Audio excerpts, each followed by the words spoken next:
Dave, what do you call a bagel that can fly? Oh, I have no idea. Plain bagel. Two bald guys eat stuff and talk about it. So we're taking your guys' suggestions on this one. We went through a lot of different products inside the store, but we haven't touched on bagels. Most of the time people have it for breakfast, but bagels is one of those things, if you need a snack, you put some cream cheese on it, maybe a little fruits or honey. My kids like peanut butter. Peanut butter, yeah. So it's highly adaptable, but we want to know, if you just take the bagel, which one's the best tasting? So surprise, surprise, we got 5 different brands across the store, everywhere from your dairy section to your normal bread section. We're going to try all 5 in a blind taste test, rate them on a scale of 1 to 10, figure out which one's the best tasting. Plain egg bagels. Plain bagel, yep. And we're having it cold. We're not toasting it, No, we're not microwaving it, we're just right out of the bag. All right, number 1. I'm looking for like something that's soft, not too chewy, but give me good flavor too. I know the outside of the bagel is that way because they steam those before they bake it. So you got to have a little chew, and I like the inside soft. Of course, I'm going to prefer something a little bit sweet too. Yeah. Just me, if bagel's a little bit sweeter, you're going to eat more of it, or faster. It's got a good chew to it. It's kind of crummy though. I think the general bagel feel is not puffy, it's dense. Yeah. But I don't want it dry. This one's pretty dry and crummy. Decent flavor though, and it's a good bread. Maybe a little bit more on the cracker end. Yes. So it's fairly sweet. You're gonna need water. These bagels are making me thirsty. All right, YouTubers. Yeah. We got 7s. You caught us again. All right, number 2.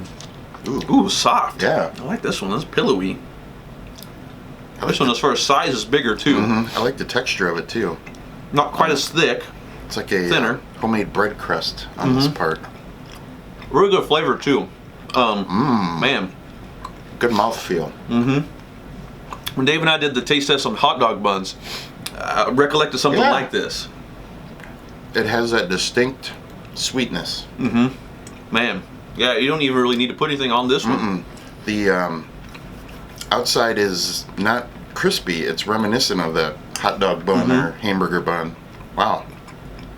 For sure, it's less dense, more pillowy, puffy, but the flavor itself, it adds more than the first one we had. The first one's crackery. This is a dough bread. And this is not dry. 9. 9. All right, number 3. Back to the dense texture. Soft on the inside though. Ooh. On the hot dog buns too, we also noticed how things kind of compact. If it is pillowy, then this one, I mean, it really mushes together. Spongy. Not much flavor. Yeah, it's really light. Super light on the flavor. But I do like the texture. This would be a good one for toppings on top of the bagel, because you got to add something to it, because the flavor itself is negligent. But with cream cheese or honey or peanut butter. Another thing I like is making little pizzas with them. I feel this is one that would go well in the toaster. Yes. It would toast up nice. 8. I had to give it an 8. Imagine. Yeah. This one's interesting. All right, number 4. This one looks pre-toasted. A little darker. Pretzel. Yeah, pretzely. Ooh, man. Already got to rip into that though. Has good flavor. Wheat. This is the first one that you really got the wheat. It's not an undertone. It's on top. Yeah. Maybe just a tad dry, but I like the texture, that wheat taste. This has a toasted flavor to it. This is a plain bagel, but it seems to have like a flavor to me. Is it like a cinnamon or some kind of spice? After you swallow, you get that. This one, the outside stands out to me. It has the aftertaste of a golden graham. That's the flavor that I'm looking for. It kind of has an aftertaste to it. Stick it an 8. 8. In a mirror today. And last but not least, number 5 here. This one's super dense. Probably the heaviest bagel that we've had so far. It's hard to squish. Oh man, gonna need a visit to the dentist. Super chewy. That's chewy like a pretzel that is cooled off. Yeah. That's a lot of bread after Thanksgiving. That's a lot of chewing. Jaw's gonna get tired going through this thing. The flavor's not bad. No. It's just, it's so dense. This merits toasting, this one does. Yeah. I mean, you're gonna burn more calories chewing this thing than you would eating it. That's true. Which might not be a bad thing.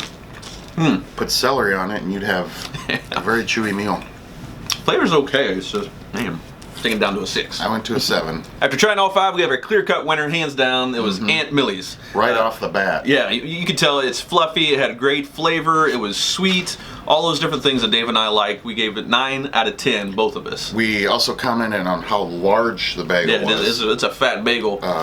The outside has a real different crust. It's almost like a hamburger bun texture. Right. But the inside is fluffy, had a good taste to it, and the bite and chew was real good. Yeah. So whether you put anything on top of it or you just have it by itself, Aunt Millie's was runaway winner. This is a new addition to your local county market stores too. They make great bread products, including these bagels, so pick them up if you haven't tried them yet. 2 bald guys eat stuff and talk about it.